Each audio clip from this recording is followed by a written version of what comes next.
ওরে বাবা রে, আমি মরে গেলাম রে। ওরে বাবা রে, আমার লেজটা কেটে ফেললো রে। সুন্দর বন জঙ্গলে আজকাল একটি ঝামেলা এসেছে। যখন পাখিরা তাদের বাসা থেকে খাবার খুঁজতে যায়, তার কিছুক্ষণ পর একটি দুষ্ট শিয়াল এসে তাদের বাসা থেকে ডিম খেয়ে ফেলে। হাট্টিমা টিম টিম, এইটা টুনি পাখির ডিম। হাট্টিমা টিম টিম, আমি খাবো এই ডিম। এরপর শিয়াল টুনটুনির বাসায় যে ডিম ছিল সেই ডিমটা খেতে থাকে। কোথায় বড় বড় ডিম পারবে তা না, এই ছোট ছোট ডিম পেড়ে রেখেছে। পেটটা ভরার আগে ডিমটা কেমন শেষ হয়ে গেল বলো তো একবার। দেখি ওই গাছে যায় আরো কারো ডিম পাই কিনা। টুনি পাখির ডিম খাওয়ার শেষে শিয়াল সামনে আরেকটা গাছের কাছে যায় আর ওদিকে দেখতে থাকে সেই বাসায় কোনো ডিম আছে কিনা। হাট্টিমা টিম টিম, এইখানে কতগুলো ডিম।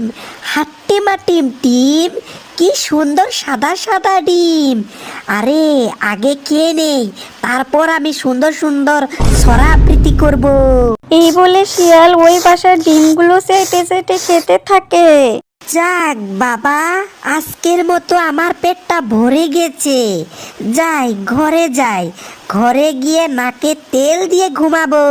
হি হি হি। এরপর সেই শিয়াল ডিম খাওয়ার শেষ করে সে সেইখানে থেকে চলে যায়। বেশ কিছুক্ষণ পর পাখিরা তাদের বাসায় চলে আসে আর বাসায় ফিরে এসে টুনি পাখি দেখে তার ডিমগুলো আর নেই। ওহ মা গো, আজকেও সেই পাজি শিয়ালটা আমার ডিম খেয়ে ফেলেছে। কি যে আমি করি, আমার কিছুই ভালো লাগছে না। ওর জন্য আমি ডিম রাখতেই পারি না। আর অন্যদিকে টিয়া পাখিও তার বাসায় গিয়ে দেখে তার ডিমগুলো সেই পাজি শিয়াল খেয়ে ফেলেছে।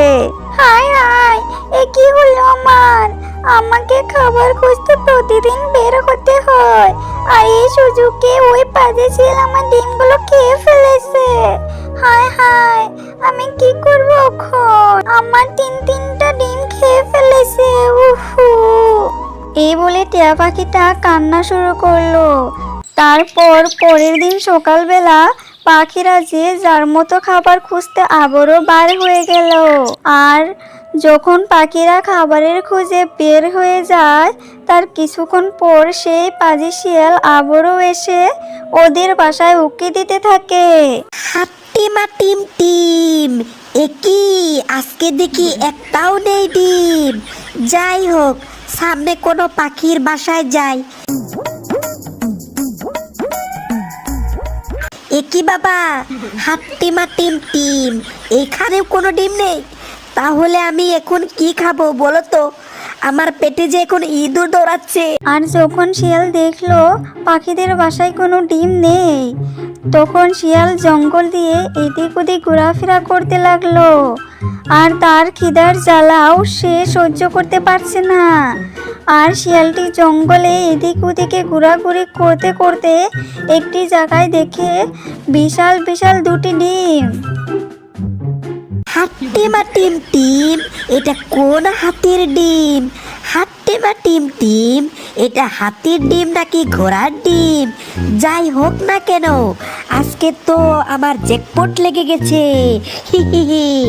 যাই হোক, এইটা তাড়াতাড়ি করে খেয়ে এখান থেকে আমি পালাই। এই কথা বলে শিয়াল সে ডিম ভেঙে চেটে চেটে খেতে লাগলো।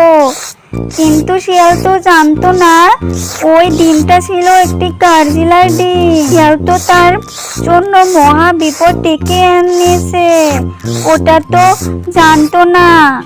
আহ, কি শান্তি! একটা ডিম খেয়ে আমার পেটটা একদম ভরে গেল। যাই হোক, আবার কালকে আসবো আর এই ডিমটা খেয়ে যাব। পাজি শিয়াল এই কথা বলেই সেখানে থেকে চলে যায়। আর বেশ কিছুক্ষণ পর সেখানে সে গর্জিলা চলে আসলো। আর সে যখন এসে দেখে তার ডিম ভাঙা, তখন তো সে বেশ রেগে গেল আর রেগে চেঁচাতে শুরু করলো। কে আমার ডিম খেয়েছিস?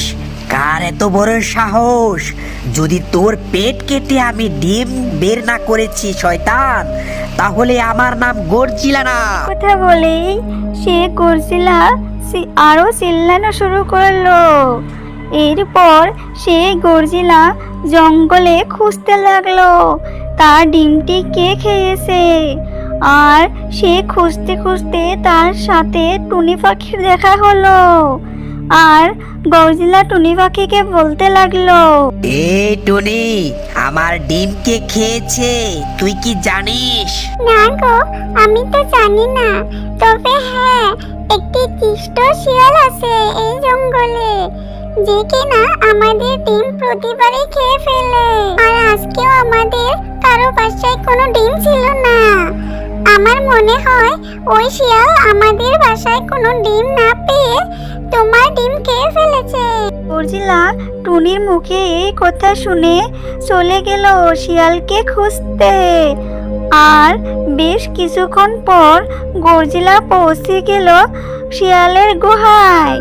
আর শিয়ালের কাছে গিয়ে সেই গর্জিলা বলতে লাগলো, এই বেটা শিয়াল, আমার ডিম কে খেয়েছে তুই কি জানিস? ওরে বাবা, এটা কে রে? এটা তো গর্জিলা। আমি কি তাহলে গর্জিলার ডিম খেয়ে ফেলেছি নাকি? এই কথা বলে শিয়াল ওইখান থেকে পালাতে লাগলো। কি রে বেটা হারামজাদা, আমি কিছু জিজ্ঞাসা করার আগে তুই পালাচ্ছিস কেন? মানে হচ্ছে তুই আমার ডিমটা খেয়েছিস না? তারা শয়তান, তারা তোর ডিম আমি বের করছি। উরে বাবা রে, বাঁচাও, মেরে ফেললো রে। উরে বাবা রে, মেরে ফেললো রে। তারা শয়তান, তারা বলছি, তোকে কেউ বাঁচাতে পারবে না শয়তান।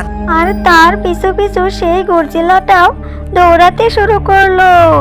এরপর সেই গর্জিলার কামড়ে শিয়াল কোনো রকম বেঁচে গেলেও তার লেজটি কাটা পড়ে যায়।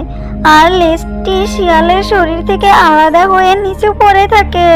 ওরে বাবা রে, মরে গেলাম রে। ওরে বাবা রে, আমার লেজ কেটে ফেললো রে। আমি আরো কারোর কোনো দিন ডিম খাবো না রে। আর এরপর সে পাজি শিয়ালটি গর্জিলার বয়ে সেই জঙ্গল থেকে চিরদিনের মতো পালিয়ে যায়। আর এদিকে টুনি আর টিয়া এই দেখে বেশ খুশি হয়। তারপর টুনি আবার ডিম দিয়েছে, আর টিয়াও আবারও ডিম দিয়েছে।